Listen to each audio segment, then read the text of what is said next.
I like this one. Just a second here. You've just had somebody attack you and they've been pretty nasty. What you do is this: you bow your head. They ask you what you're doing. You say, "Vengeance is mine, saith the Lord. I'm praying for the patience to sit around long enough to see what he's going to do to you."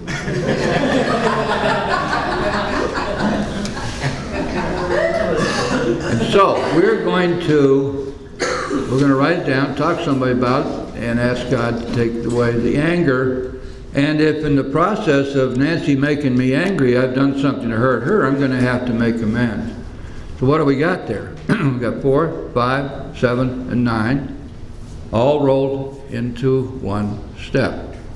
So we're going to continue to take personal injury, the inventory, and the thing that we must do is to write about it. Now, here's a little ditty I want you to remember. The more you write, the better you feel. The more you write, the better you feel. Think about that.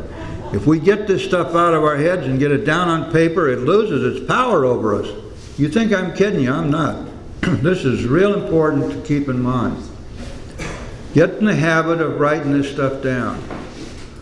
Then we go to the next sentence on page 84.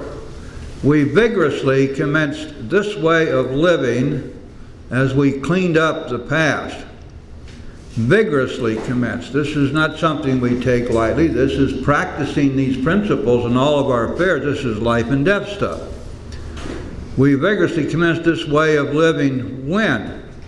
As. The little word as there gives you the time frame. As we cleaned up the past. This means that we're going to begin to use the 10th step and also the 11th step when we have made some amends. In other words, this breaks the general rule that we do not go on to the next step until we've completed the one before it.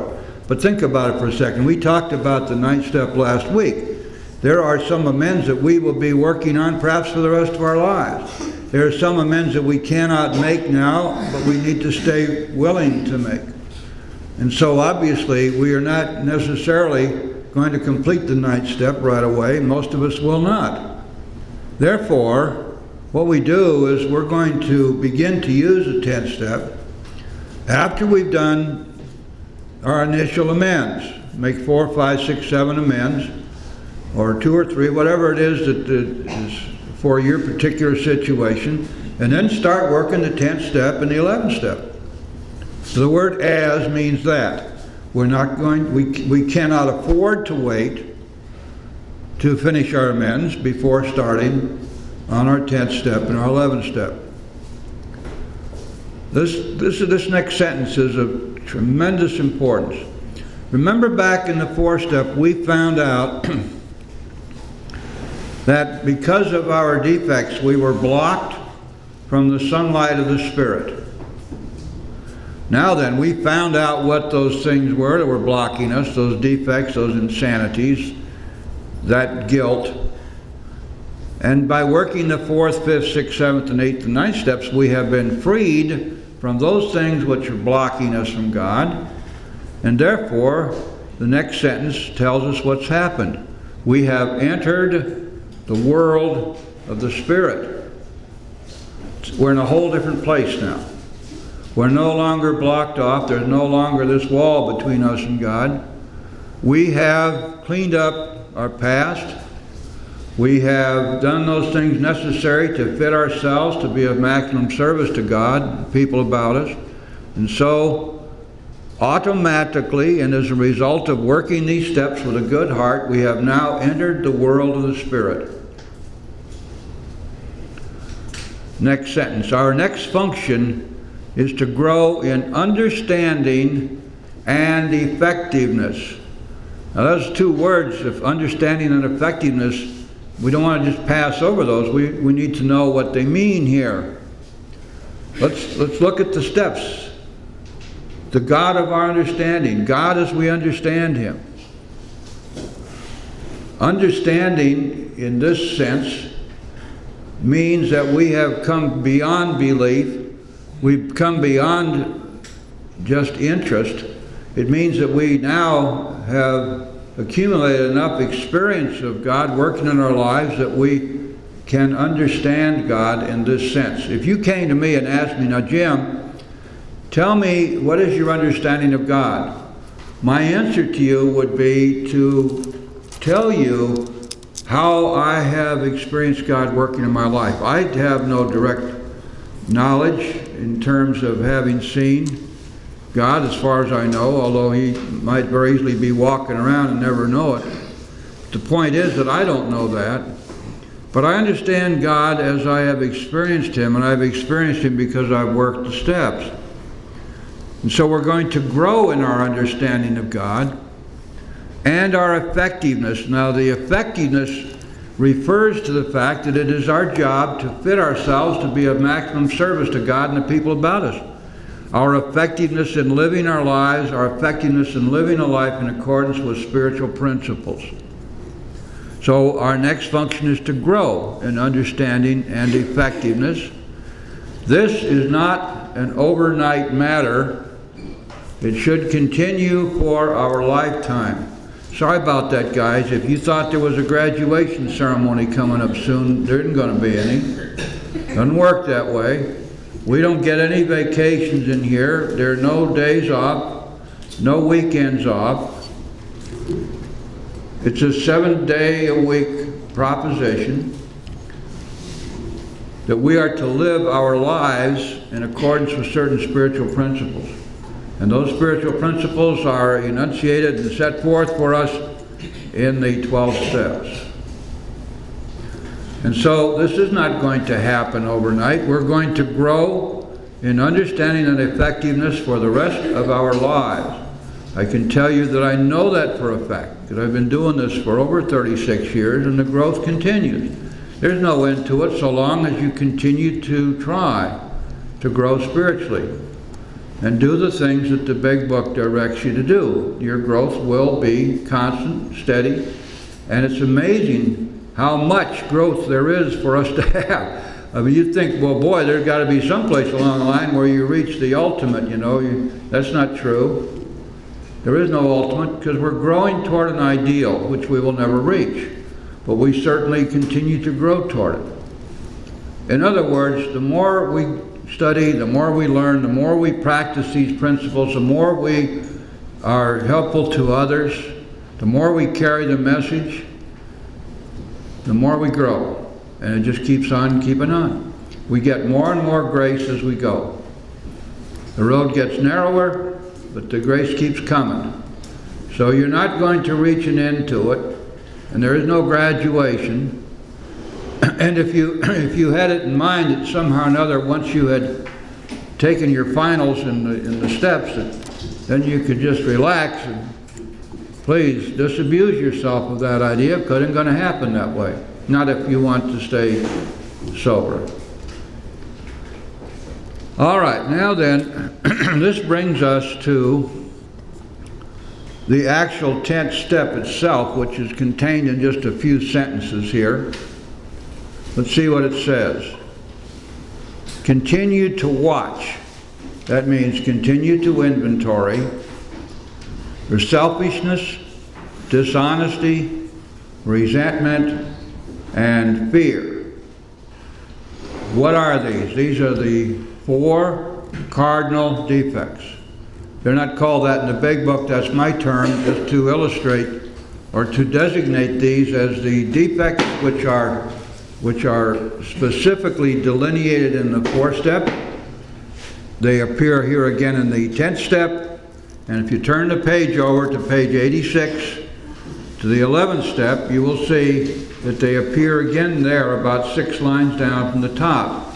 Each night when we do our inventory, were we resentful, selfish, dishonest, or afraid? Notice it is the same 4. Resentment, dishonesty, selfishness, and fear. Resentment, dishonesty, selfishness, and fear. The 4 parts of the 4th step are designed to show us one or more of those defects as our present reality when we do that 4th step. Which means that these are things which we cannot get rid of ourselves. We're powerless over them. and we need God's help to be freed from them. Now, what this is saying to us is these things will crop up again. Now, please, do not fall for the line that I didn't get rid of my defects because God didn't take them all, and there's still a bunch of them sitting around. What's happening here, you got to understand how this works. What's happening here is the world has continued to cause us to feel threat and fear and to be anxious. And fear is the trigger mechanism for the recurrence of these defects. Notice the word crop up. It's there because that's exactly what Bill meant when he wrote this. He was not saying, oh golly gee whiz, poor me, I went to God in the 7th step and asked him to take away my defects, but that son of a gun's got this great sense of humor and he just left a bunch of them kicking around there, and I still have to deal with them.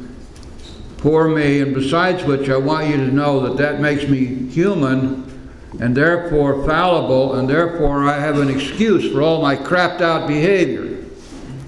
Because you see, truthfully, I'm still sick.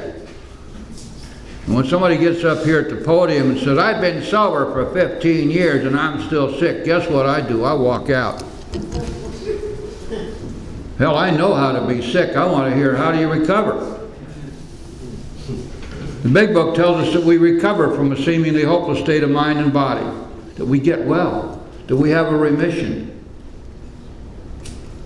from these deadly symptoms of our disease.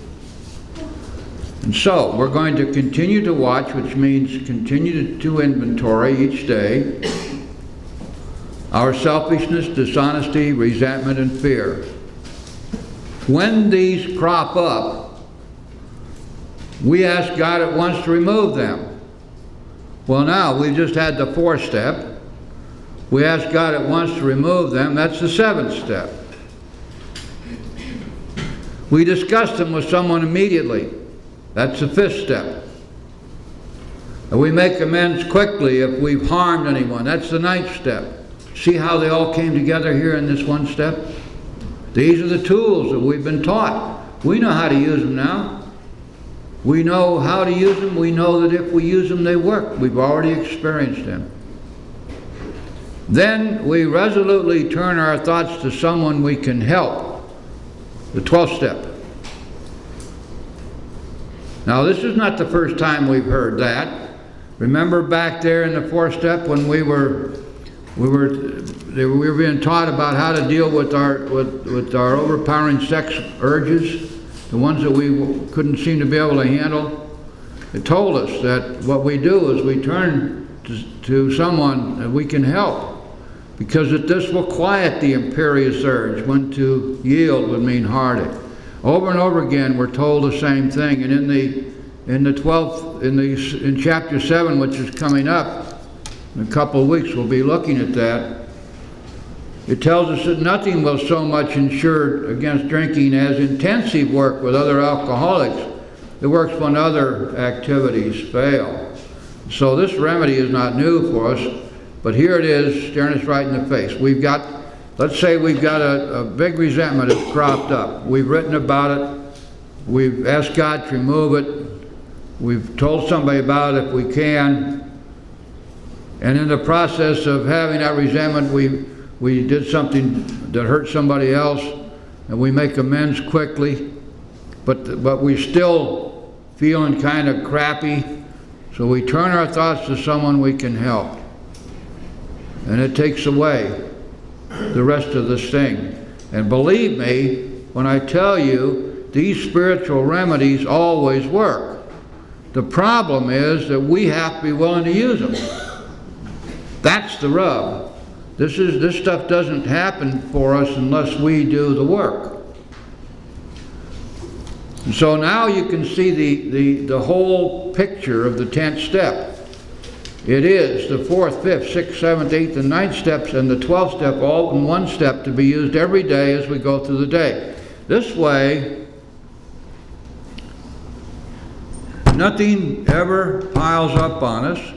We don't have to spend any day flushing it down the toilet because of our defects coming up. We get to start our day over again whenever we want, whenever we're willing to do this stuff. And it's just like we talked about before, you don't buy a pony, put the pony in your bedroom and come back a week or a month later and expect to find a clean bedroom. Every day we have to clean up the pony poop. And that's exactly what's going on here, because this stuff gets into our brain and it rots it out. This is anti-spiritual fitness material, and we have to be free of it as we go through the day. Just think about it. It's very simple. We are powerless over alcohol. We have no power on our own to stop drinking. Or if you happen to have a problem with drugs, the same thing applies there. We're powerless. And the only way that we're ever going to be freed from the addiction to alcohol or drugs is through the power of a loving God, a higher power. We've got to keep God between us and the booze, or we drink again. We don't have the power to stay sober on our own. This means very simply that if we let anything come between us and God, we're taking a major risk that the addiction will pop right back up and we'll be in trouble. That's why we try very hard to stay free of the things which would block us off, to keep us from having God's power working in our lives. We want to stay in His pocket. And then finally, the last sentence in this paragraph: love and tolerance of others is our code. This does not mean that we walk around with a wonderful bunch of tolerant and loving thoughts in our head. Love is not a state of mind, nor is tolerance a state of mind. Faith without works is dead. Love without loving action is dead. Tolerance without being tolerant is dead. Of what value are any of these things as a bunch of electrical impulses racing around inside our cranium? If we don't put these things to work, they don't exist. The only existence love has is when we express it, when we do loving things. And so, this code is the code that we follow. We act with love toward others, and we act with tolerance toward others. And it is then that we are able to incorporate love and tolerance into our very being. They become a part of us. And when we do that, we change everything in our lives. There's a little acronym I use, a mnemonic device. I call it SLICK. S-L-C-K. I haven't found anything for the I, so don't bark at me. S-L-C-K, SLICK. Soft-spoken, loving, considerate, and kind. Just be slick. And every time you find yourself doing that, you will find that you change the reactions of everybody around you. You can use it at work, you can use it at home, you can use it in the three-quarter way house, you can use it in AA meetings, you can use it on the street, you can use it when you are having to deal with bureaucrats, you can use it when you go down to a market in West Dade and find that nobody speaks English. Just be slick. You can even use it with the traffic cop. When I was in prison, I used it with the jailers, and it worked good with them too. And all those guys sitting around there that wondered what the hell an old fart like me was doing in there. The one thing I found out that was great about being old is they called me Pops. And Pops has a very special place in prison. They'd leave you alone. However, I was slick, because I learned that it really works. If you're going home tonight and you figure that the old lady or the old man is going to bark at you and make life miserable for you, the kids are going to kick you in the shins, the dog's going to bite you, and the parakeet's going to crap on your head, and you really don't want to go home, just remember slick. You walk in the door, be soft-spoken, loving, considerate, and kind. and the whole attitude and atmosphere in your house will change. People will react to you as you act toward them. Now, we're going to take a 10-minute break. Before we do, excuse me just a minute, Jerry. Yeah, just one quick thing. Why isn't the I in slick immediately revert to slick? Build the acronym around the I for immediately. Get your mind. We want to start another meeting some other time, study the Big Book. We can do that too. That's something, however, that takes about a year and a half to do if we study it on an intense basis. We can do something else if you like. We can go through the Big Book in about 8 or 10 weeks, finding where everything is and how it all ties together. More or less of a survey. Another alternative, if you want to, is that we can take a look at the traditions. And we spend 3 or 4 nights on the traditions, if you like. So there are all kinds of alternatives here. And you might be thinking about how you want to do this, guys, because when the time comes, we'll be taking a real conscience on it. And then however you decide, whatever you want to do, I'll be happy to do it. All of these are things that I've done. So if you want to do a Big Book meeting, I'm doing one now in Miami. And if you want to do the traditions, we can do that. If you want to go back and do the steps again, we'll do that. So you guys can tell me. Okay? All right, let's go back now to page 84, please. These next 3 paragraphs are often identified erroneously as being part of the 10th step. They are not. These next 3 paragraphs are transitional paragraphs which come between the 10th and 11th steps. The first of these paragraphs tells us where we have come to. The second paragraph, which is on page 85, tells us what we need to do, gives us instructions for the future. And the third paragraph, which is at the bottom of page 85, again tells us where we've come and brings us up to date as to what's happened with us. And so the first paragraph tells us what has happened in terms of our alcoholism and the obsession and compulsion to drink and the insanity of that first drink. And as you will see, it blows right out of the water much of the mythology which is practiced around here, the things which we're told which are totally contrary to the Big Book. We'll see what those are. Now, to understand where this is coming from, let's go back to the second step. We came to believe that God could restore us to sanity. Doesn't say will. We just came to believe that He could. In other words, that God has the power to do this. Take our little pointy heads and straighten them out. Get rid of this craziness that we brought in here with us. And so let's see what's happened.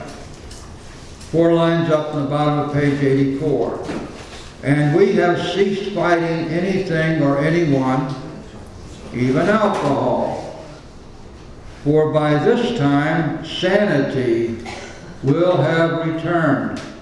Why? Well, because we've done the work. We've worked the first 9 steps. We've cleared away the wreckage of our past. We've found out what it is that blocks us off from God. We now stand in the sunlight of the Spirit.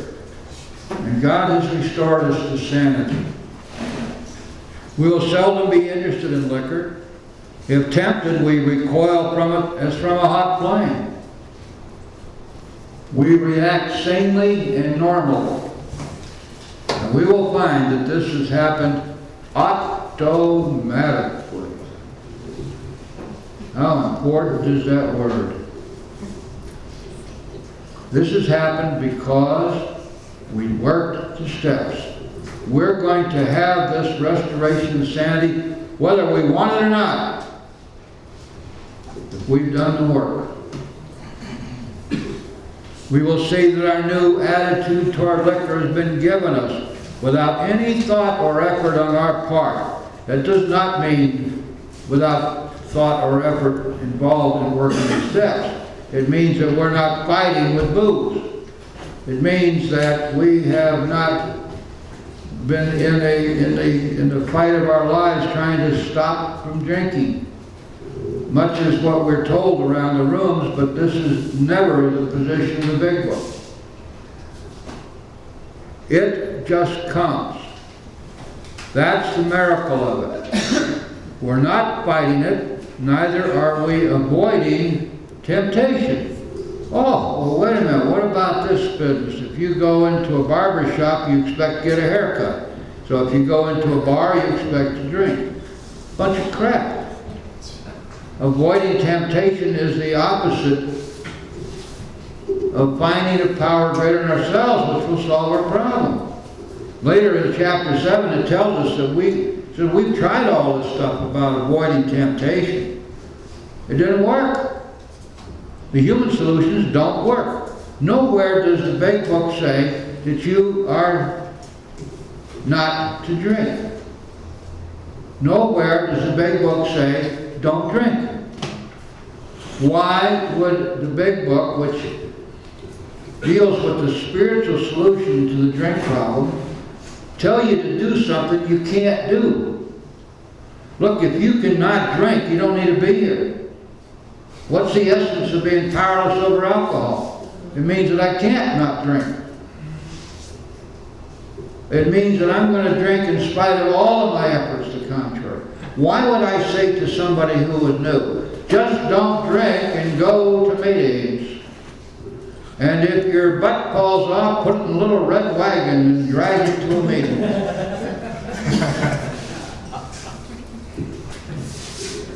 Oh, well, you think you've had a bad day, huh? Did you drink today? No. Well, then you had a great day. That's a bunch of crap. I had a terrible day.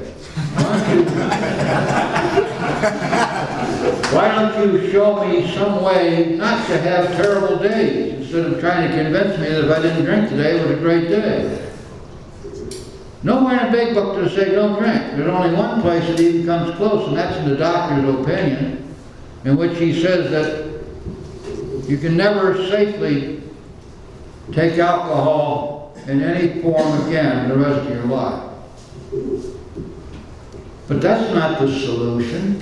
Alcohol is a symptom of the disease, and disease is a spiritual disease. We're spiritually bankrupt. We are people who have been living life on our own terms. The Big Book tells us what the real problem is, that we are powerless, and yet we have consistently acted as if we had power. All the way back in the third step, it told us that we are the authors of our own misery, that we are our problems of our own making, that alcoholics are extreme examples of self-will run riot. Our problems come out of ourselves. And the problem is that we are spiritually bankrupt. And then the Big Book tells us listen to this now, when the spiritual malady is overcome, then we straighten out mentally and physically. And that's what it's telling us. The spiritual malady has been overcome. We have entered the world of spirit. We have been restored to sanity. What the heck more do you need? Now, we don't get this because we have putzed around with these things, because we grabbed somebody's forms and tried to fill in all the blanks and that kind of stuff. We don't get this by writing autobiographies. We don't get this by going to meetings and serving coffee. That's wonderful stuff, but it doesn't get us sober. We get this because we have worked the 12 steps by following the directions in the Big Book. We didn't try to make that beautiful electronic gizmo by following our own directions, because it wouldn't work. We plug it in and go, shh, that's it. We never see it again. We did it because, and this is a great promise. follow the directions in the big book, you will be restored to sanity. Now listen to this.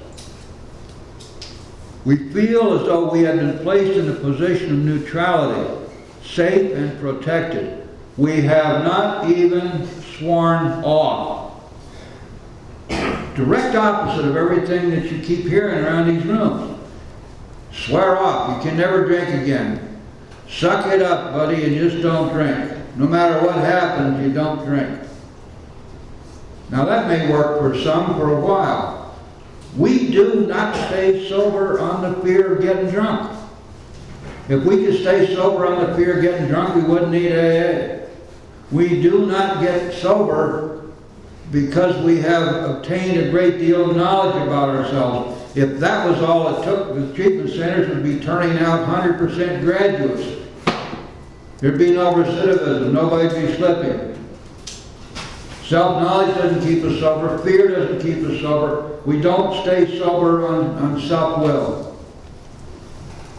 We're going to stay sober because we get a loving God between us and booze. It's His power that we must have if we wish to stay sober, if we wish to recover, if we wish to be well. We have not even sworn up.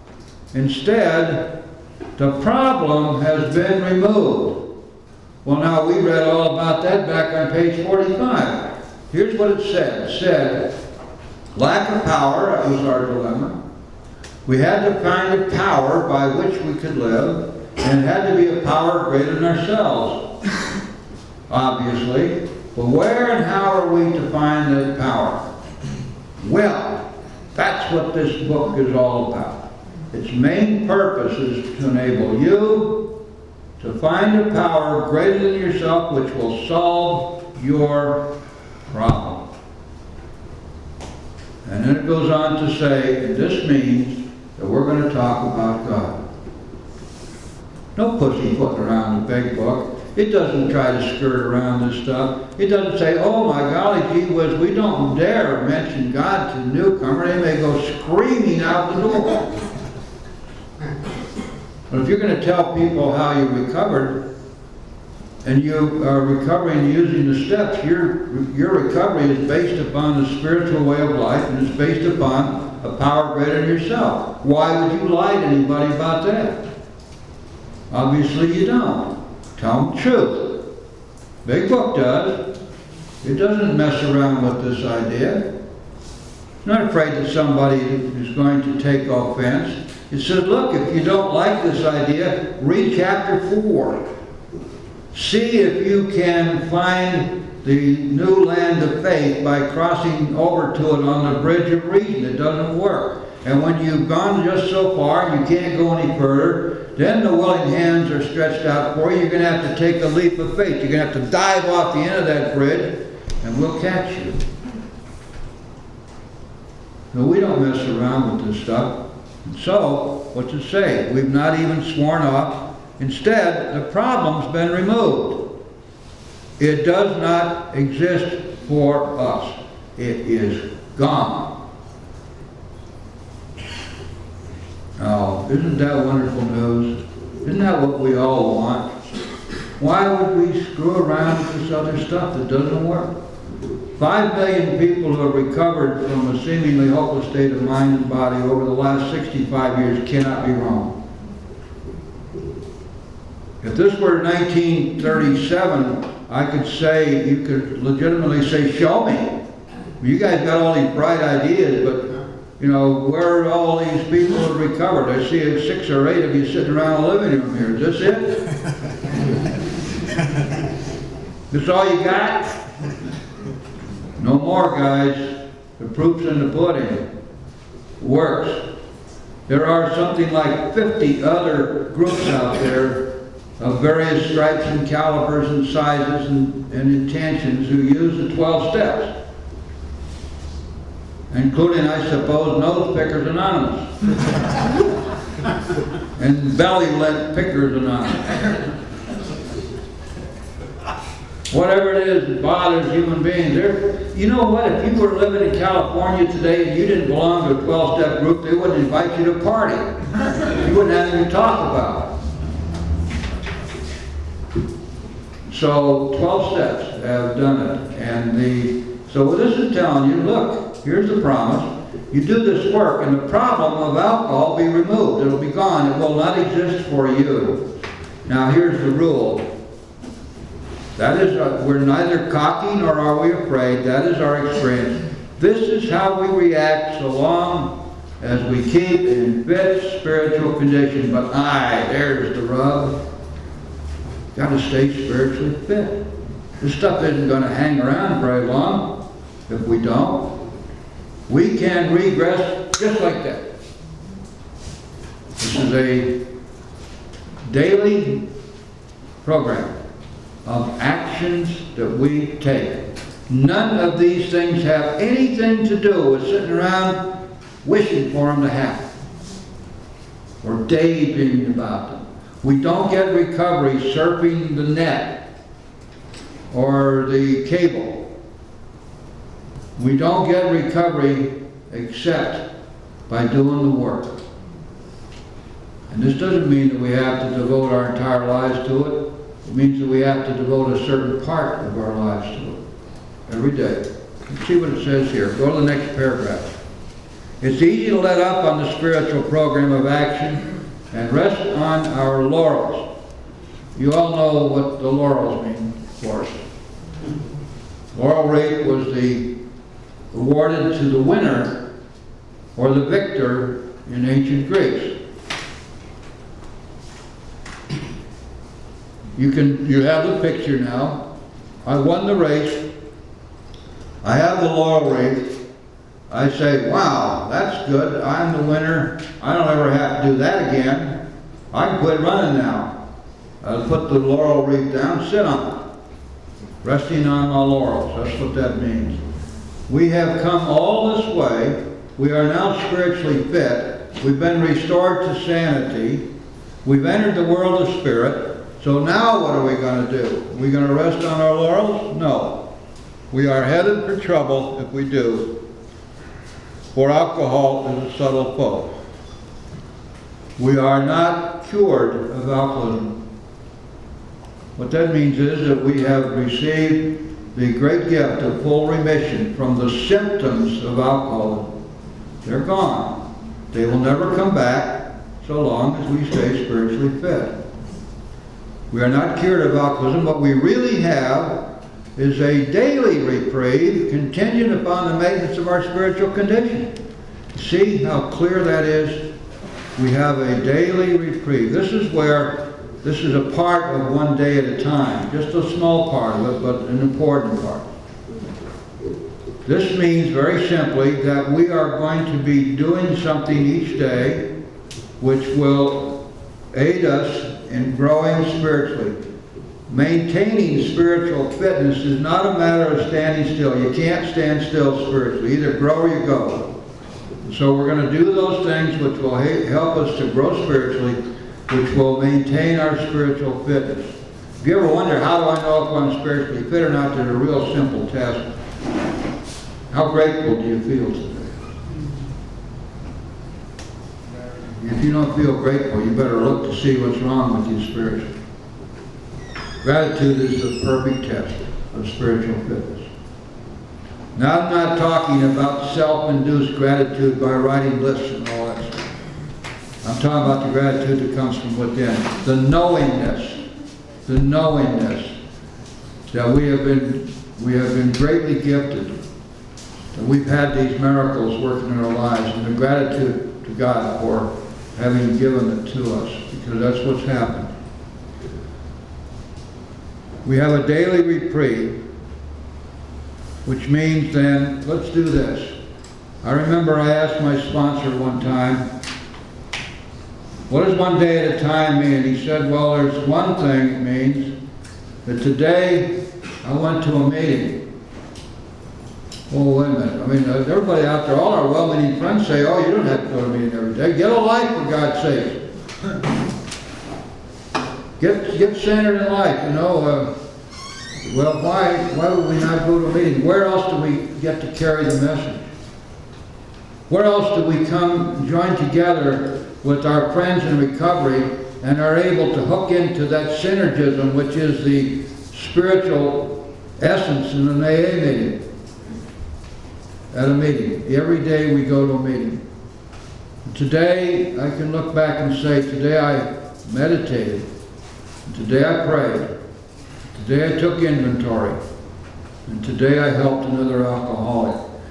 And Father Joe said, if you do that, Jim, I promise you, you will have an armor on you of God's armor that nothing can get through. Just do that every day.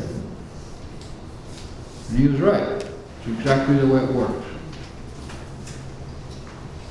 Next sentence, each day, every day is a day when we must carry a vision of God's will into all our activities.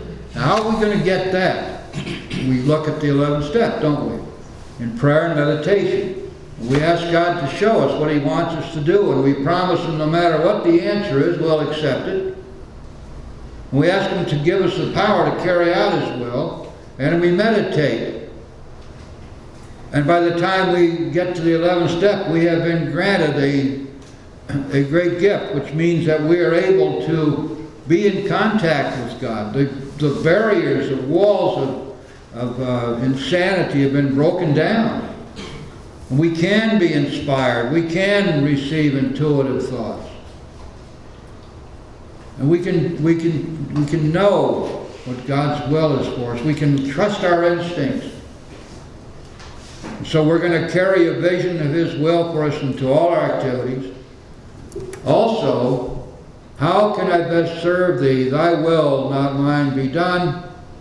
These are thoughts which must go with us constantly. We can exercise our willpower along this line all we wish. It is the proper use of the will. That sounds like a kind of a circular argument, doesn't it? The proper use of my will is to will myself to turn my will over to God. In other words, I got to make myself do it. I got to go to God and say, what do you want me to do next, God? Thy will, not mine, be done. What's next? Show me what you want me to do. And I do this as I go through the day. And I've been given a great gift here. What is this gift? It's something that if I'm willing to do it, will allow me to stay out of self and in surrender. Look at what we've been doing here. We started out over here when we came in a state of denial and rebellion and defiance and spiritually bankrupt and crazy as hell. And now we've worked through these steps. And now we've been restored to sanity. We've entered the world of spirit. What are we going to do about this? In order for us to stay here, we've got to stay out of self, because when self comes back, there is no room for God. To stay in a state of surrender, we have this beautiful tool. God, what do you want me to do next? Thy will, not mine, be done. Here I am, God, use me. However you want to do it. But it's an action we take. This is not something we take for granted. The proper use of my will is to will myself, to turn my will over to God. Now then, we come to the last paragraph on page 85. This is one of the more beautiful paragraphs in the whole big book. This paragraph now tells us where we have come. Let's go back and remember what we learned back in chapter 4, the chapter of the agnostic. In that chapter, we learned that we were going to find God deep down inside ourselves. But this is the only place He could be found. We learned that deep down in every human being, there's the innate knowledge of God. That just as much of the knowledge of God as we would have the knowledge of a friend. We find that when we open up, we're going to find God deep down inside ourselves. We're going to sense the flow of His Spirit into us. Let's read and see what this says. Much has already been said about receiving strength, inspiration, and direction from Him who has all knowledge and power.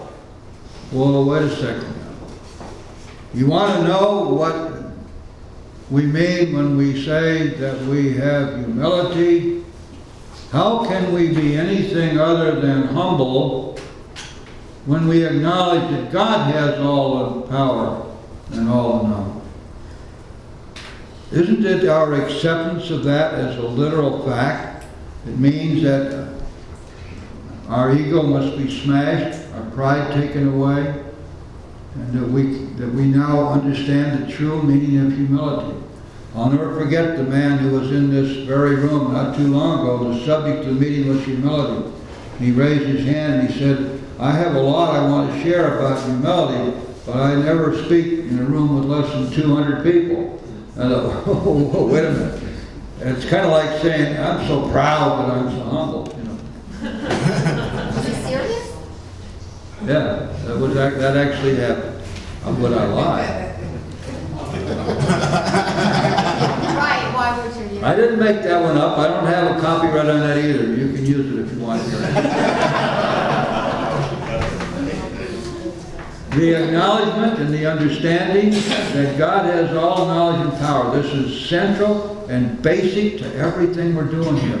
Therefore, whatever power we get is derivative. It is a gift. It is given to us. And when we get into the 12th step, we're going to find that really acting for us. The power is coming to us there. The power to do the things that God wants us to do. Let's go on now on 85. If we have, oh wait a second, if we've done what? Carefully follow directions? Huh. It doesn't seem to say anything about following suggestions, does it? If we have carefully followed directions, we've begun to sense the flow of His Spirit into us. Just what we were promised back there in the 4th chapter. You know, this business of following suggestions, the suggestion is that we work the steps.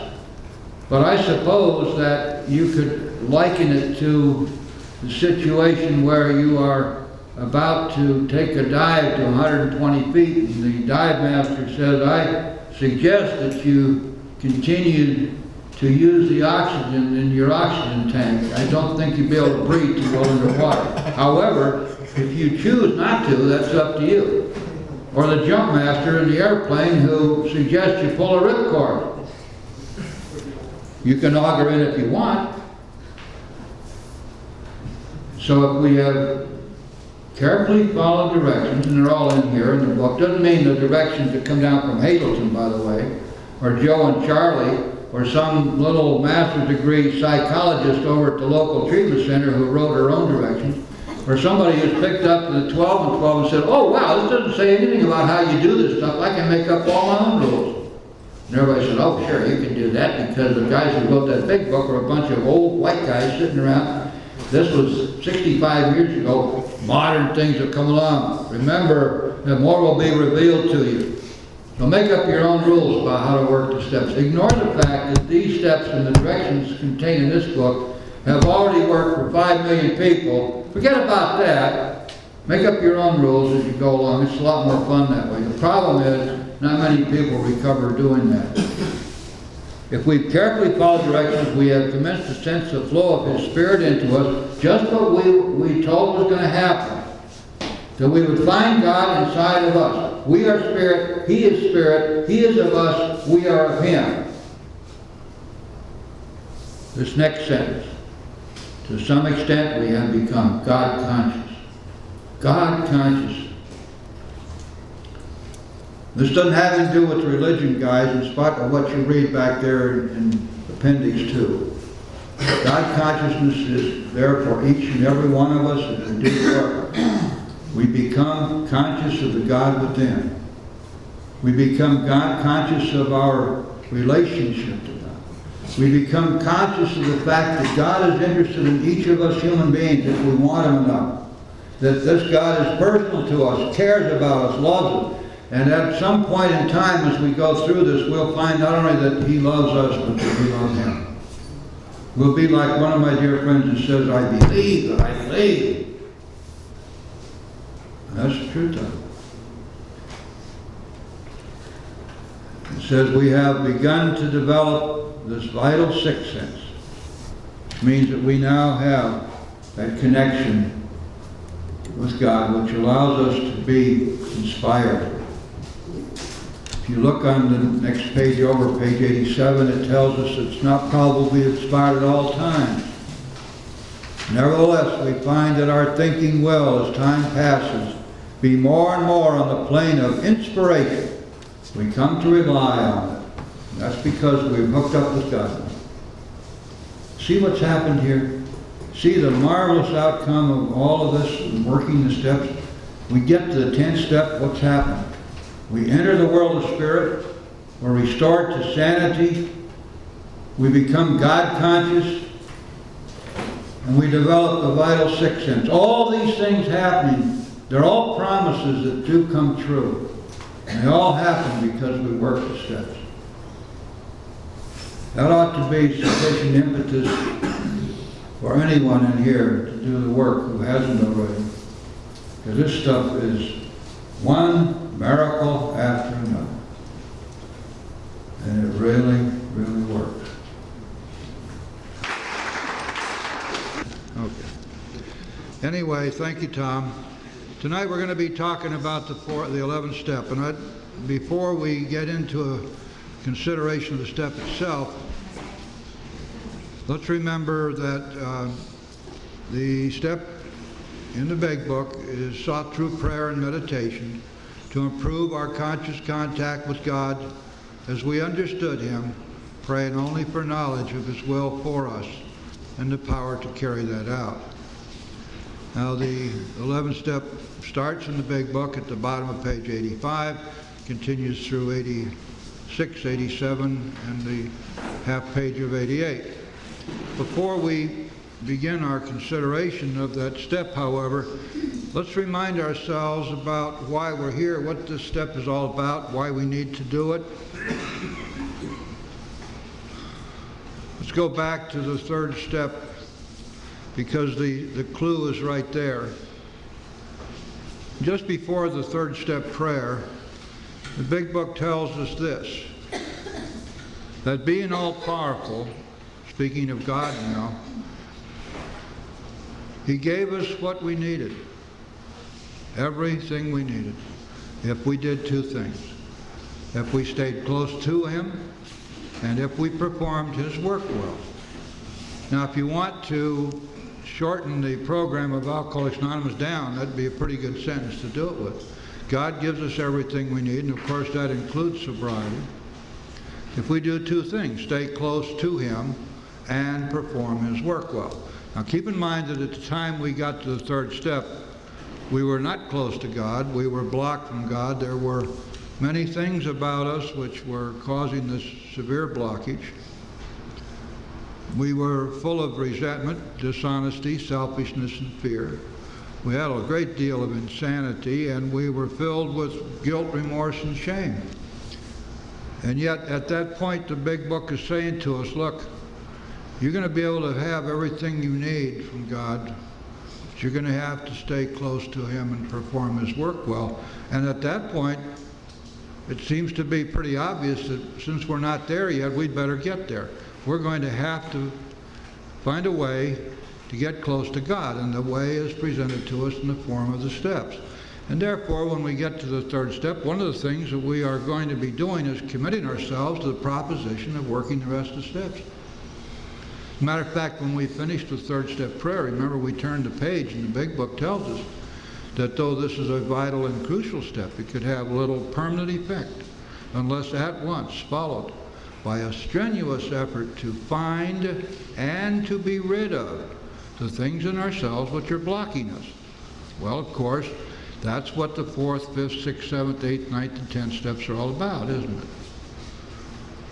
And so we worked those steps. In the process of working those steps, we fulfilled the requirement, the purpose that we're here for.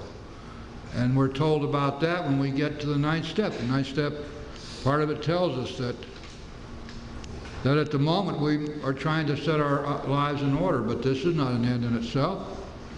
That our real purpose is to fit ourselves to be of maximum service to God and the people about us. And in the 7th step prayer, we've just asked God to take away those defects of character which stand in the way of our usefulness to Him and to our fellows. And so we are in a process of fulfilling that requirement, that we fit ourselves to be of maximum service. That's our holy mission. That's what Bill called it. Our job is to get to a place where we can carry his message so that the 11th step will be able to, or the 12th step will be able to kick in. And we'll be able to carry this message to other alcoholics and practice these principles in all of our affairs.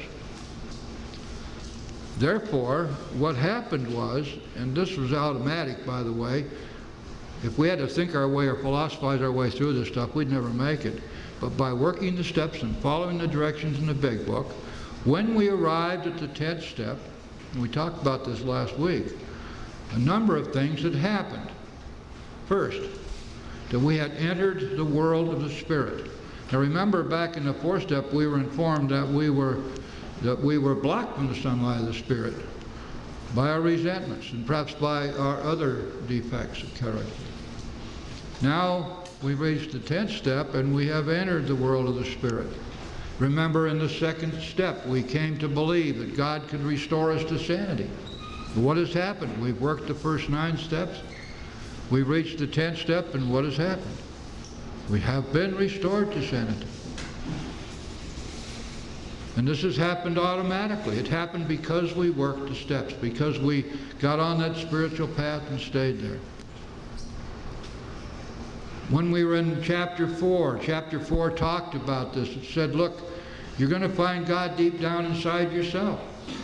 Inside every human being is this innate idea of God. And where we're going to find God is in us. So what has happened? We've reached the 10th step, and we have, if we have carefully followed directions, commenced to sense the flow of His Spirit into us. And we've become God conscious. And we become so unblocked from God that now we develop the vital 6th sense, which means that now we can be inspired. Now we can receive intuitive directions from God as we meditate and as we go through our days. So what's happened is that we have gotten close to God. Now we got to stay there. Remember the rule. If we stay close to God and perform His work well. Now, staying close to God is not simply a matter of standing still. Once having achieved this remarkable plateau in our spiritual development, are we now safe? Do we graduate? Can we say huzzah and run off and party all we want? Can we listen to our bright-eyed friends who tell us, oh, you're becoming one of those AA addicts, you know, you got to get a life, balance your life? No. AA and the program of the 12 steps is one of those very strange things in life, like breathing and eating. It goes on every day, 7 days a week, 12 months out of the year. There are no vacations, there are no days off, there are no weekends, because we are living a spiritual way of life. And in order for us to stay spiritually fit, we must grow spiritually. Now notice that the 11th step says that we seek through prayer and meditation to improve our conscious contact. Back in Bill's story, he was talking about this in another context. And he said if an alcoholic fails to enlarge his spiritual life through work and self-sacrifice for others, he can't survive the certain low spots ahead. You see, Bill recognized even back there in his early days that it was necessary to enlarge, to grow spiritually. And so the 11th step is precisely designed for us to do that. It goes even further than that. The 11th step is designed for us to know at every day, as we go through each day, exactly what's going on with us. Remember back there in the 4th step where we were being instructed about how to deal with our sexual peccadillos, that sex instinct, that powerful T-Rex that's chasing us all the time. We were told that we had to develop an ideal for how we wish to conduct ourselves in our sex lives in the future, and to ask God for help with this. And that if we had any kind of a problem, we were to turn to Him. We were to ask Him what He wants us to do, and the right answer would come if we wanted it. But then it told us that if we get off the path, we stray from the chosen ideal, we aren't going to drink again if we are sincerely sorry for what we have done and are willing to let God take us on to better things, which means we will be forgiven. If we're not sorry and our conduct continues to harm others, we're quite sure to drink. Well, now let's translate that. Let's take that and add that to our whole catalog of tools to use here and apply it to our entire lives. Now we're at the 11th step. Now we are committed to the proposition of practicing these principles in all of our affairs. That the spiritual life is not a theory, we have to live it. Now we need to see each day if we have gotten off the path, if we have strayed from the chosen ideal. And so the 11th step contains within it an inventory of 10 questions. And these questions are to be answered every day, every night before we retire. And by doing so, we're going to be able to determine whether or not we have strayed from the path. We get to look at our attitudes and our motivations. We get to look at our actions. And especially we need to look at our motives. You know, when you're doing your 11th step, you're taking a PhD in recovery. Because up to that time, we didn't pay a whole lot of attention to motives. But now we need to. In the 7th chapter, in the 12th step, we're going to hear a lot about what was our motive. In other words, doing the right thing for the wrong reason can be just as damaging to us as to do the wrong thing. We used to do that, you know. We'd go out and make all the right moves so everybody'd say how wonderful we were, and we were doing it to make them say how wonderful we were, to gain an advantage, to be able to manipulate and to weasel our way into something, especially into somebody's favor. How many times around the rooms do we see this, where boy meets girl and boy wants girl badly and boy pretends to all kinds of spiritual recovery, until this relationship is consummated, and then the truth be known, because it is with that we break down defenses. Well, that kind of motive is a slippery slide right on out of here. Now then, a lot of people confuse the 11th step inventory with the 10th step. They are two different things, have different purposes, as a matter of fact. Last week we talked about the 10th step inventory, and tonight we're going to be looking at the 11th step inventory. And I'd like to share with you something from the 12 and 12, which is one of the things in here which actually makes pretty good sense. Here's what it says.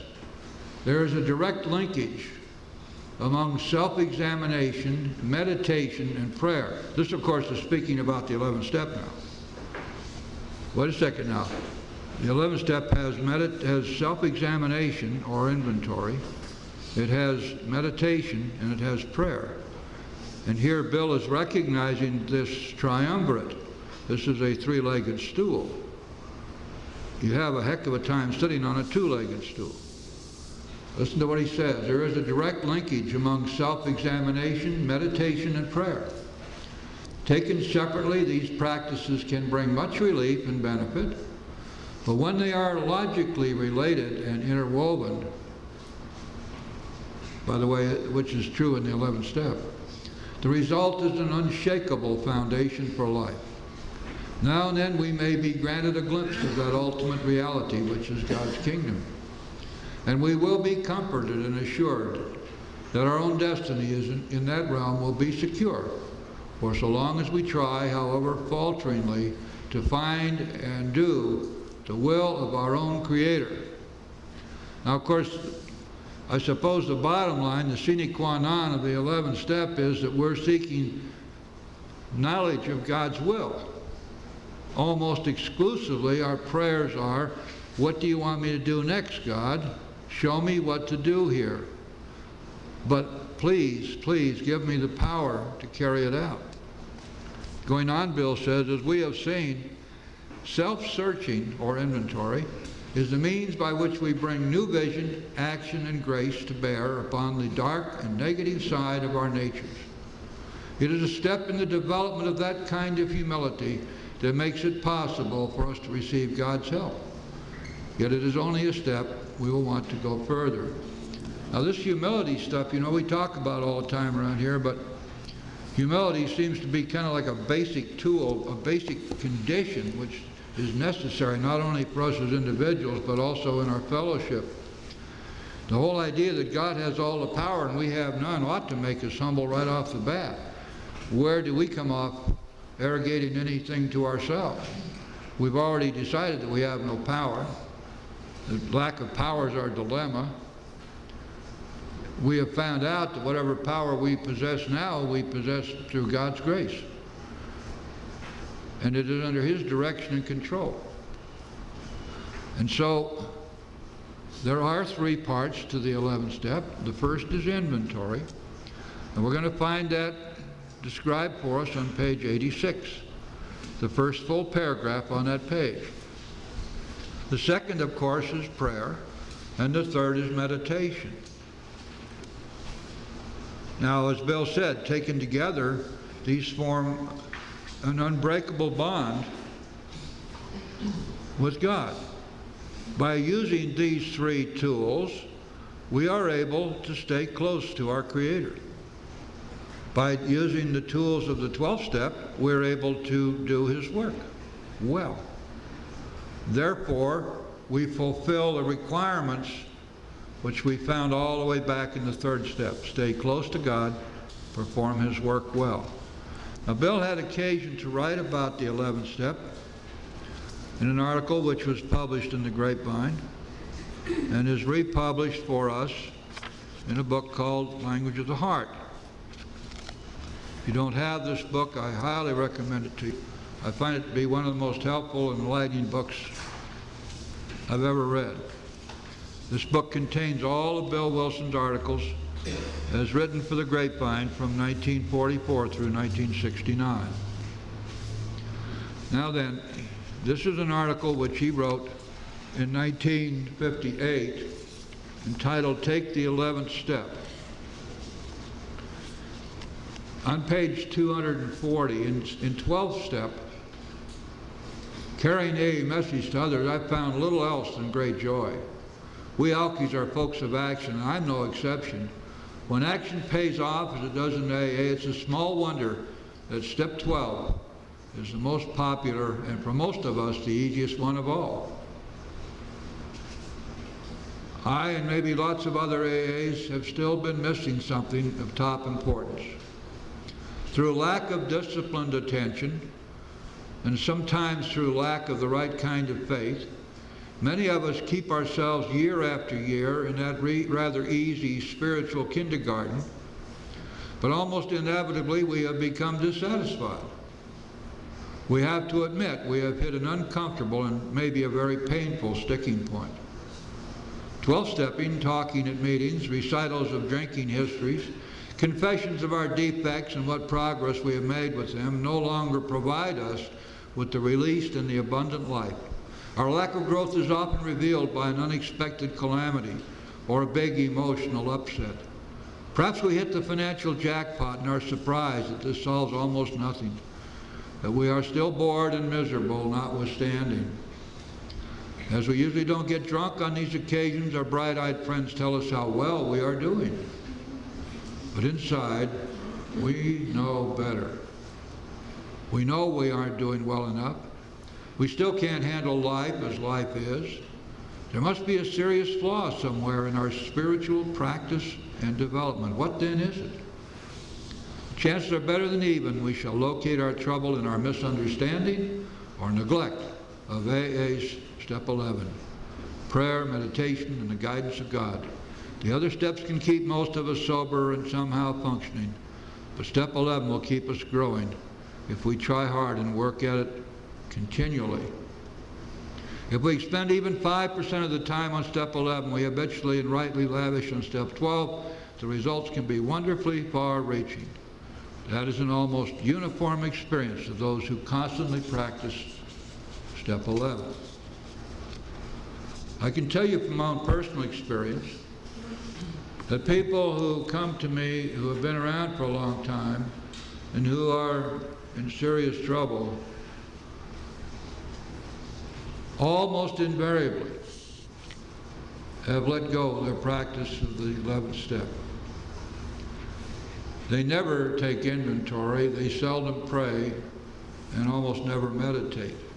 It's as if they've regressed to the point of praying every morning for God to keep them sober, or praying for the new car, or for a new girlfriend, or new job, or whatever. And it's amazing how quickly this whole situation will right itself. The person who's been around a long time has a lot of grace, a lot of grace. And when they immediately begin to pick up the threads of their 11th step, begin to take inventory every night, begin to pray and meditate every day and through the day, everything changes. Boom! It's amazing how fast that will work. And you'll hear them say, gee, I wonder why I ever stopped doing that. We're going to be talking then about the first part of the 11th step, which is the 11th step inventory. Remember that an inventory we decided and we found out back in the 4th step needs to be written down. It is very unlikely that we're going to make a complete inventory even of one day's activities in our head. There's also something which we have learned over the years, which we know is true, that the more we write, the better we feel. We have to get it out of our heads and get it down on paper, and then we can deal with it. If you had, as we talked about last week, if you had a store and you needed to take inventory of your stock and trade, you would not try to do that in your head. You'd write it down. The 4th step is quite clear about this. There is nothing in the big book which says specifically write these answers down. And so therefore, I'm going to call on my experience and my strong belief and suggest strongly to you that you write down the answers. I tell the people I sponsor to keep a journal. I start them keeping journal even before we reach the 11th step so they get used to writing. And write down the answer to these questions every night. And I can promise you that when that is done, so many things begin to straighten out right away. Because we can see clearly what our present situation is. After all, that's all we have, isn't it? We have to deal with our present reality. And we have to be able to see what's going on with us as we go through each day. And if we want to be close to God, if we want to be where God is, which is in the now, if we want to deal with those things which are occurring in our lives in some rational and spiritual manner, we need to know what they are. We have the ability to simply hide from ourselves all the things about ourselves that we don't like. Our mind has the capability of doing that at the drop of a hat. Heck, when we walked in that door, we had so much hidden that we didn't know was there. It was an atrocity. And we started digging that stuff out in the 4th step. We said, wow, where did this come from? Because our mind doesn't like pain. Our mind doesn't like anything which threatens our pride. Our mind doesn't like anything which is unpleasant. It wants to hide these things and deny these things and rationalize these things. We become the world's greatest rationalizer. We can figure out exactly why it's okay to commit a burglary. And it's perfectly okay by the time we get through with our 2 hours of rationalization. It turns out that these people really deserved it, that they were such rotten, stinking folks to begin with, besides which they were stupid enough not to put a burglar alarm on their premises, and they left the door unlocked. They didn't have sense enough to buy a dog. They got more money than they need, and I need money, so why shouldn't I burgle their house? This kind of stuff goes on and on with us. That's an extreme example, I grant you, but this is the way our minds work. So we have to be willing to be dead honest. Remember, every time you hear chapter 5 being read at every meeting, what it says, the first paragraph, that the people who don't recover are those who cannot or will not be honest with themselves. This program requires a substantial amount of guts. This is not a program for sissies. People who do not have the courage to at least face themselves rigorously and honestly don't make it. So many fail because they absolutely refuse to apply the requisite honesty and thoroughness to their review of their own problems. Now, where does this inventory fit in? Well, it's simple. Each day, we need to find out where we may have gotten off the path, what we may have left undone, what there is yet to do. We need to check to see if we have been utilizing the tools of the program which we've been taught. Remember, we've already learned to inventory, to admit to another, to submit our problems to God for help, to make amends when we've harmed anybody. We've now learned to pray, we've learned to meditate, and we know for sure that one of the things we're going to have to do is carry this message to others. Where have we fallen short in our use of the spiritual principles embodied in the steps? In order for us to find that out, we need to inventory. And that's what the 10-step the 11-step inventory is. It shows us each night before we retire exactly where we are that day. Shows us whether we have fallen short of our chosen ideal. Shows us whether we have gotten off the path. Those of you who have been around a long time know that the path gets narrower, narrower, narrower, and it seems to be enclosed with a barbed wire electrified fence on both sides. It gets real painful to get off the path, but that's okay. Who wants to get off the path anyway? You have all the tools to stay on the path. The big book tells us at the end of this 11th step that we alcoholics are undisciplined. We have to let God discipline us in this way. A big part of that discipline is constant inventory in the 10th step during the day and the 11th step each night. This inventory then is going to show us where we've strayed from the path, and it is going to culminate in two things.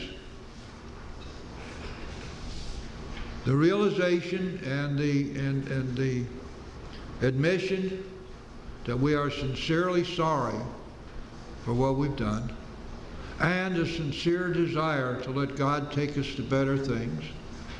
And as a capstone to all of that, we're going to ask God to forgive us. It's the only place in the big book where we are instructed to ask God's forgiveness. We get to do that every night. But first we need to find out exactly what has happened to us. And if we have failed and refused to use the tools that we've been given, we need to know what that is, and we need to correct that on the spot. Well, let's take a look at the first full paragraph on page 86. When we retire at night, we constructively review our day. The first four questions are in that next sentence. Were we resentful, selfish, dishonest, or afraid? Well, my goodness, we've been hearing a lot about those four, haven't we? Those are the four cardinal defects, the same ones that we find in the 4th step and again in the 10th step. Let's go back for a second and remember that in the 4th step, the first part of the 4th step concentrates on resentments, and also, of course, fear. The second part of the 4th step concentrates on dishonesty, selfishness, and fear. The third part of the 4th step concerns itself with fear, and the fourth part goes back to dishonesty and selfishness primarily. So that in our 4th step, as we did our 4th step, these were the things we were basically looking for. Now, we know that this was not a mistake, because when we look at the 10th step, turn back one page to page 84, and let's see what we find there. In the 10th step, which is the middle paragraph, go down halfway in that paragraph, continue to watch for what? For selfishness, dishonesty, resentment, and fear. The same defects, right? So, we're going to start off with our inventory tonight by answering these questions. Today, was I resentful? Today, was I selfish? Today, was I dishonest? Today, was I afraid? Now, if we answer no, I guess we need go no further. But if we answer yes, we ought to take our clue from the 4th step, where we were instructed, once we had determined, let's say, that there was a resentment, that we were to write down what happened. In other words, required a narrative answer. Today I was resentful at John because John did X, Y, and Z. So I write down not only the resentment, but the cause of resentment.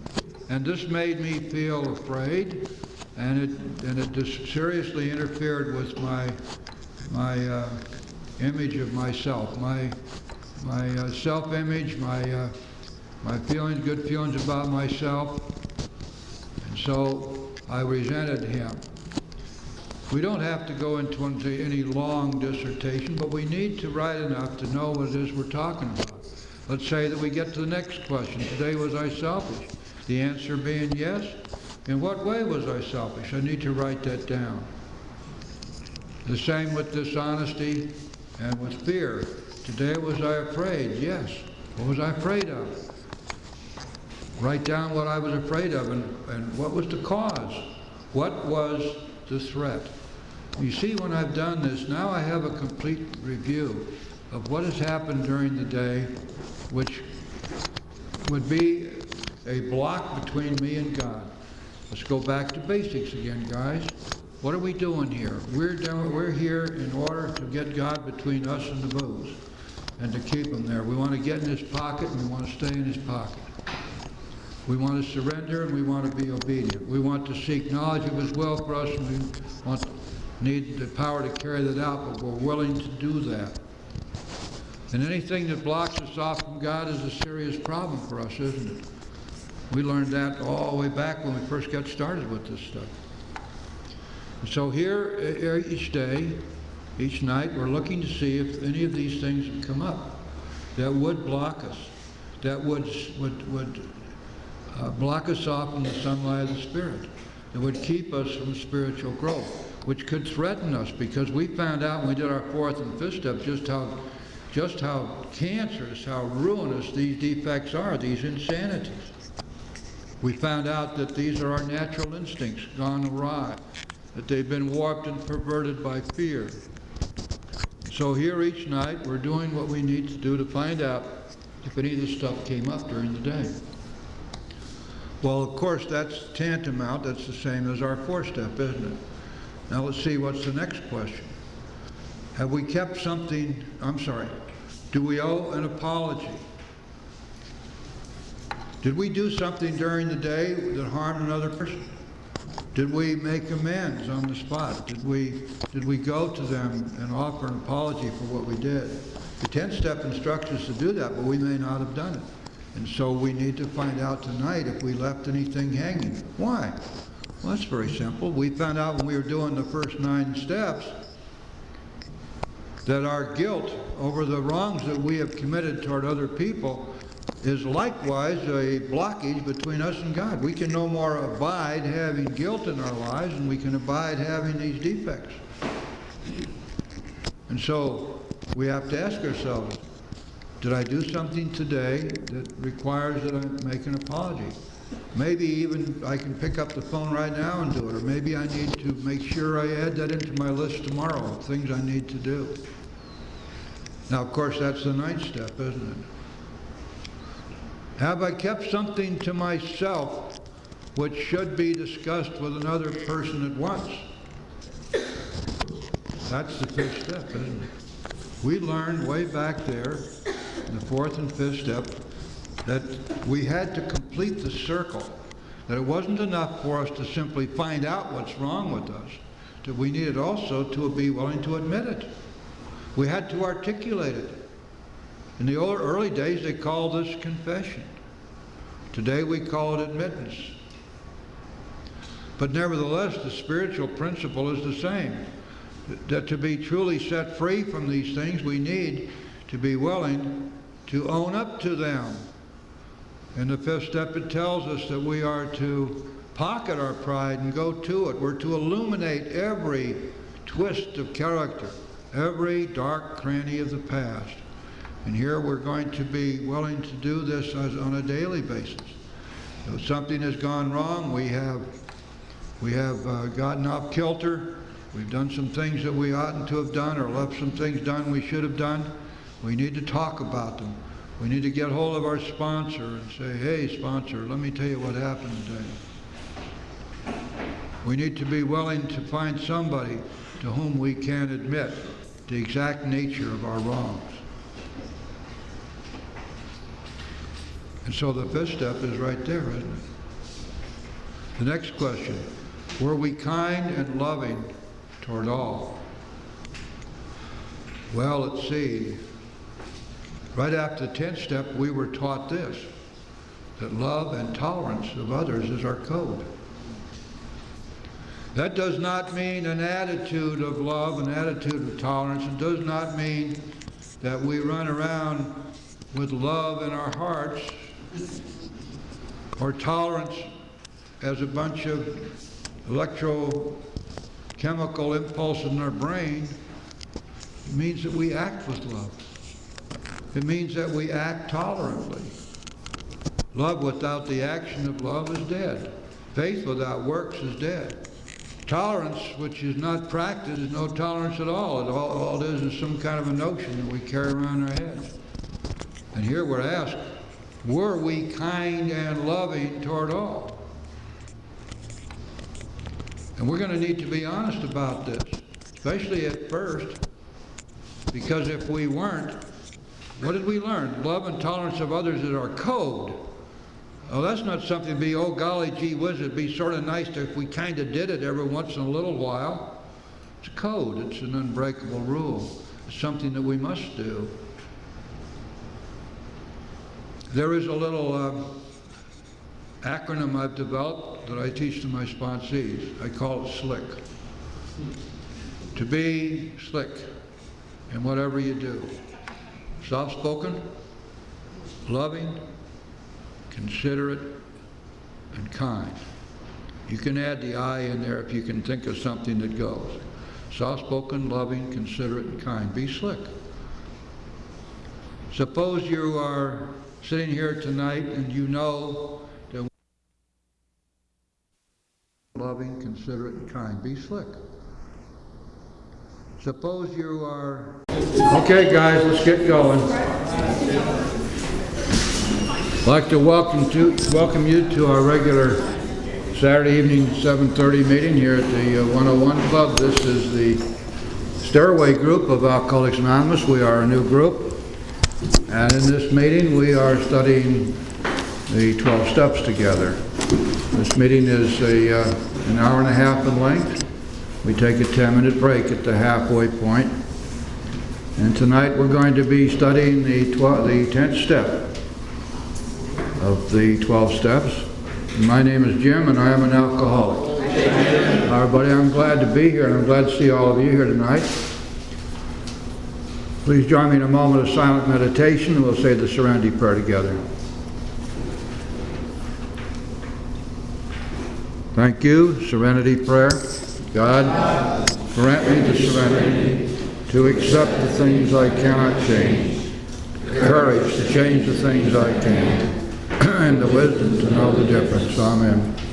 And Alcoholics Anonymous is a fellowship of men and women who share their experience, strength, and hope with each other. They may solve their common problem and help others recover from alcoholism. The only requirement for membership is the desire to stop drinking. And there are no dues or fees for a membership. We are self-supporting to our own contributions. And AA is not allied with any sect, denomination, politics, organization, or institution, nor wish to engage in any controversy, neither endorses nor opposes any causes. Our primary purpose is to stay sober, help other alcoholics to achieve sobriety. As customary and traditional in our group, to read a portion of Chapter 5 from the Big Book of Alcoholics Anonymous. Who's going to do that tonight? And Nancy, you're going to do that. Let's all read along with her on page 58, please. Chapter 5, how it works. Rarely have we seen a person fail who has thoroughly followed our path. Those who do not recover, people who cannot or will not completely give themselves to this simple program. Usually men and women who are constitutionally incapable of being honest with themselves. They are such unfortunates. They are not at fault. They seem to have been born that way. They are naturally incapable of grasping and developing a manner of living which demands rigorous honesty. Their chances are less than average. There are those, too, who suffer from grave emotional and mental disorders, but many of them do recover if they have the capacity to be honest. Our stories disclose in a general way what we used to be like, what happened, and what we are like now. If you have decided you want what we have and are willing to go to any length to get it, then you're ready to take certain steps. At some of these we balked. We thought we could find an easier, softer way, but we could not. With all the earnestness at our command, we beg of you to be fearless and thorough from the very start. Some of us have tried to hold on to our old ideas, and the result was nil until we let go absolutely.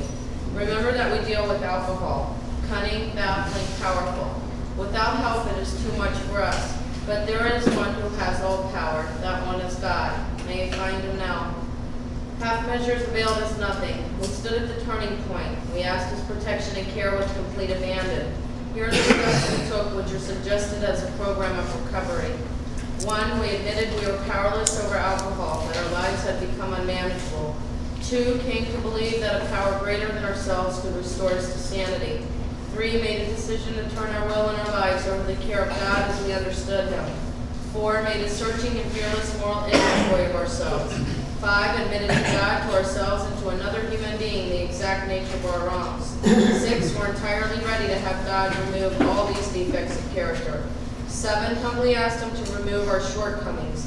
8, made a list of all persons we had harmed and became willing to make amends to them all. 9, made direct amends to such people wherever possible, except when to do so would injure them or others. 10, continued to take personal inventory, and when we were wrong, promptly admitted it. 11, sought through prayer and meditation to improve our conscious contact with God as we understood him, praying only for knowledge of his will for us and the power to carry that out. 12, having had a spiritual awakening as a result of these steps, we try to carry this message to alcoholics and to practice these principles in all our affairs. Many of us exclaim, "What an order," and can't go through with it. Do not be discouraged. No one among us has been able to maintain anything like perfect adherence to these principles. We are not snakes. The point is that we are willing to grow along spiritual lines. The principles we have set down are guides to progress. We claim spiritual progress rather than spiritual perfection. Our description of the alcoholic, the chapter to the agnostic, and our personal adventures before and after make clear 3 pertinent ideas. A, that we were alcoholic and could not manage our own lives. B, that probably no human power could have relieved our alcoholism. And C, that God could and would if he were sought. Thank you, Nancy. We have anyone visiting with us tonight from other groups or out of town or outer state or outer space? Outer space right there. Out of town. Another group. Who are you, please? Which group? Oh, good. Well, we're glad to have you with us tonight. Absolutely. Yes, ma'am. I'm an alcoholic member of the District Group. My name is Well, that's great. Glad you're here. And in the back. Julie, I'm an alcoholic member of the Leslie Lunch. Well, we're glad to have you too with us. Thank you. And here we go. Hello, my name is Greg and I'm an alcoholic. Yay, Greg. Good to have you. All right, so you folks have been with us before. In this meeting, we study the steps, and feel free at any time as we go through the 10th step to ask any questions you have or to make any comment or share anything you'd like to share. Otherwise, I'll talk and you'll listen. We've got a lot of material to get through. So we're going to be studying the 10th step tonight, and if you have your big book, you'll find the 10th step on page 84. 84. Before we get into the step, I'd like to give you a little bit of background, where this came from, why it's even here. It's a very interesting thing because the 10th step is the product of the 3 or 3.5 years of experience that the people who wrote the book had with working the steps up to the time the book was written. Remember that they started sometime in the middle of 1935, and it was in 1938, 1939 that the steps were finally written. And in that time period, there had been a lot of experimentation going on and a lot of learning by doing, but the steps themselves had never been written down. It wasn't until the big book was actually written by Bill Wilson that the steps were ever put on paper. It was all by word of mouth up to that time.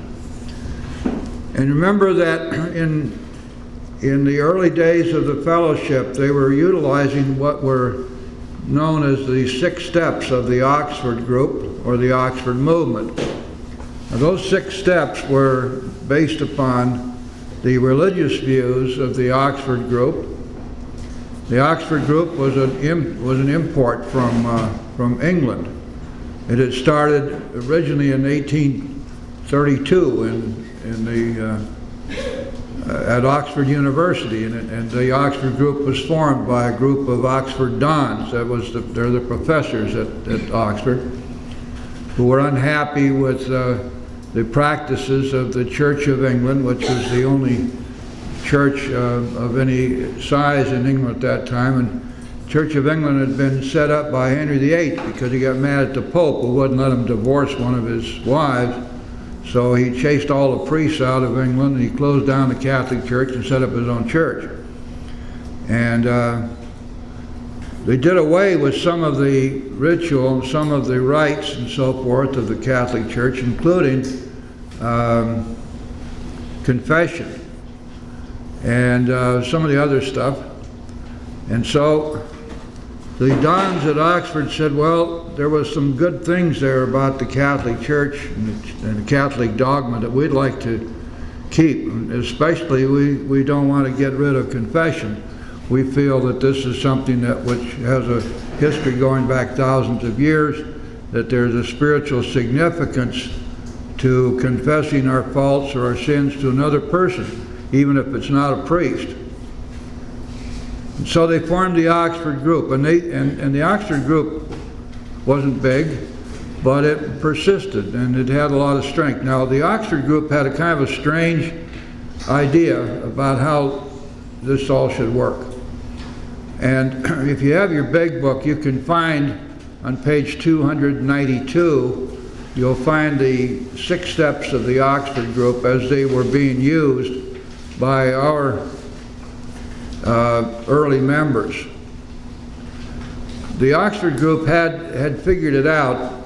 It was an article of faith with them that if you worked these 6 steps, you would become, in effect, perfect. And they could see no particular reason why you'd have to do it ever again. You would just be perfect, and as long as you kept carrying the message out, and of course, in their opinion, carrying the message was like being an apostle. You know, you get out there and whoever will listen to you, you'll tell them about this stuff. But they figured that once you'd done these things, that you would have reached a state of perfection. And so our guys found out that for them at least, it wasn't working out that way. In other words, what they found out was that they could work these 6 steps and they would still have a whole bunch of trouble. And they were finding out that they were staying sick or they were getting sick again. And they weren't staying in a state of surrender, which is what they had to do in order to stay recovered. In other words, they found out they weren't staying spiritually fit. And then it became more and more clear what the problem was. The problem is that the Oxford group did not calculate the effect of the world and all of its people being out there doing their thing, which means that after having worked the steps, our guys found that they were still being threatened from all sides. Well, now threat, as they found out, equals fear, and fear equals the recurrence of the defects of character, because fear lies behind each and every one of those defects. So what was happening was that they were having, even though God had taken from them the defects they came in with, they were coming back, and they didn't know what the heck to do about it. But then it became more and more clear, well look, we've already got the tools, we've been taught how to recognize our defects, and we've been taught that we need to talk about them and get them out in the open, and then ask God to take them away. And they also found that when the defects cropped up again, what was happening is they'd go out and do some crappy things out there, and they were hurting people, and they were getting guilty and remorseful about that. And they had found out by this time that these guilts and these defects of character and this insanity was blocking them off from God. Well, that's the last thing any of us can stand. We have to stay nestled in God's pocket.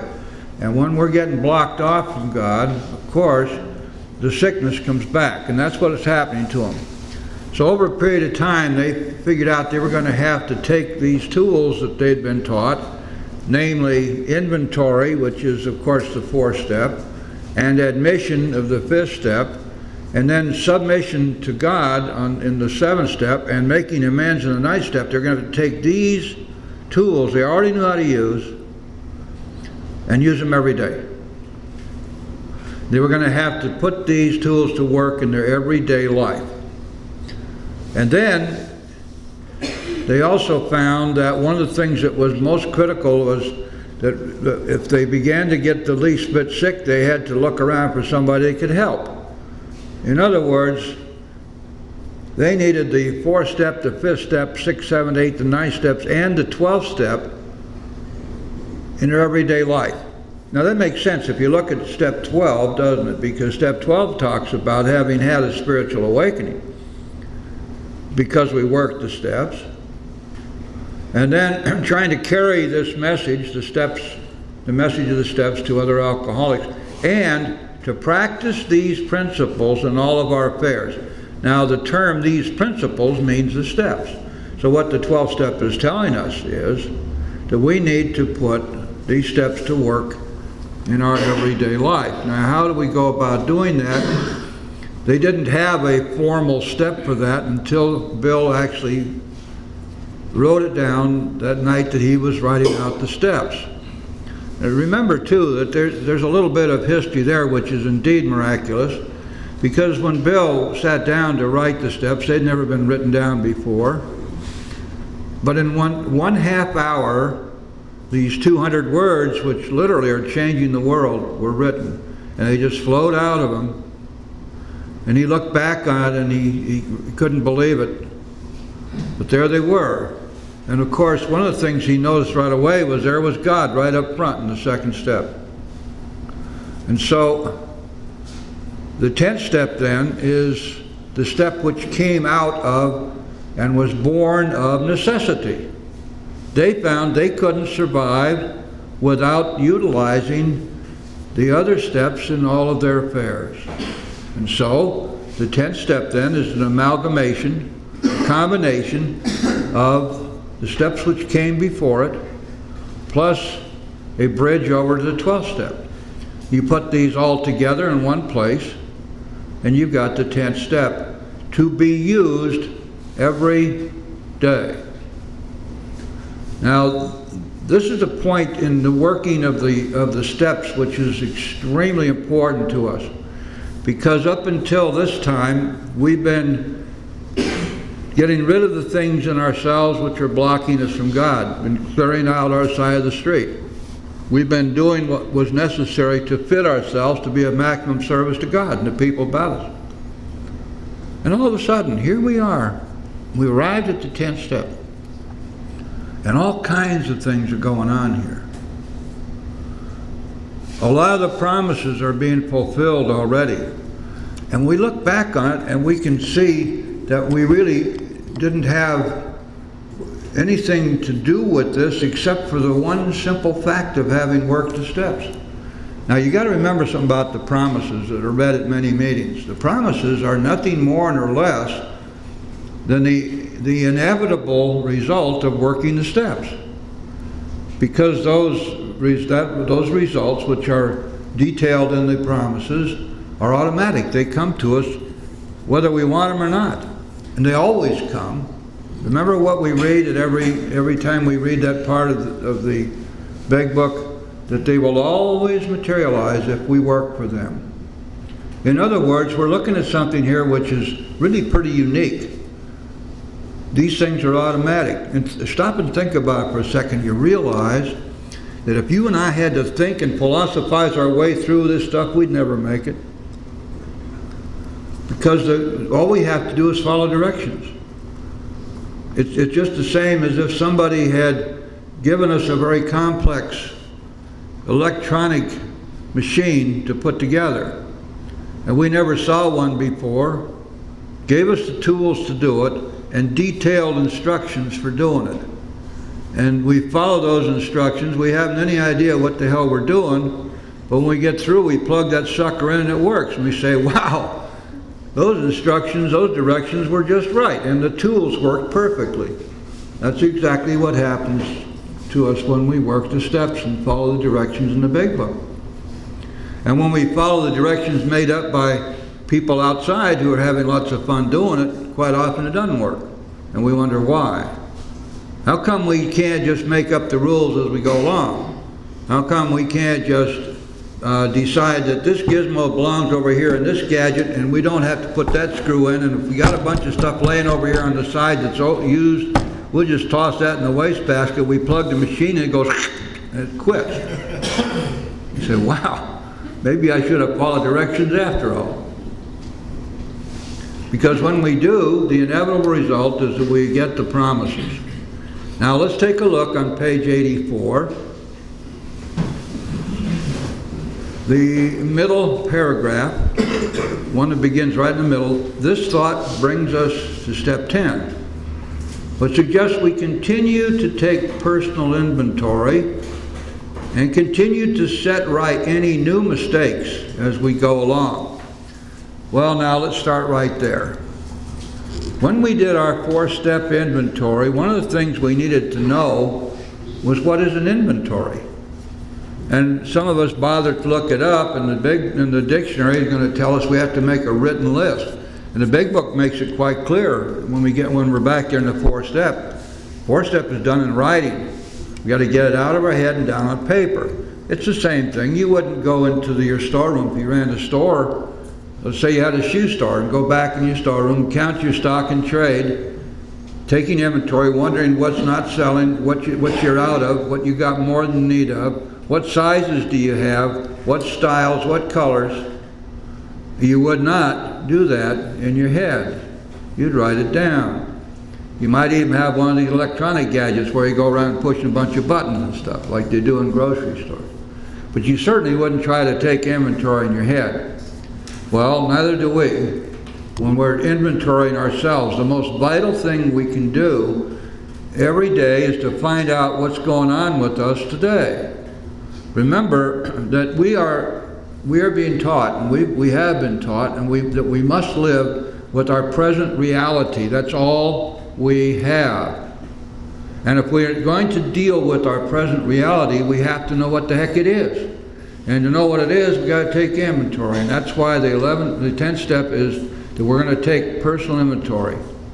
This means then that we need to be ready to write.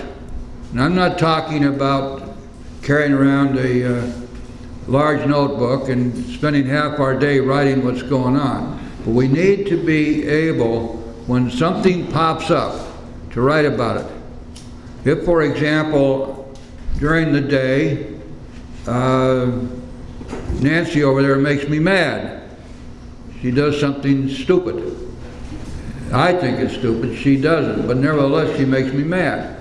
Now, if I'm not careful, I could carry that around the rest of the day and let it screw up my day. What I have to do is I have my notebook, I have to pull it out and write down, Nancy made me mad because she did so-and-so. The moment I do that, I get it out of my head, I get it down on paper, changes everything. Now I can deal with it. Remember what our fourth step is. We write it down. What's the next thing we must do? We're going to talk to somebody about it, and we're going to ask God to take away that anger. And in a lot of cases, we're going to pray for Nancy. In fact, one of the worst insults in AA is to say, hey, I'm praying for you, you know.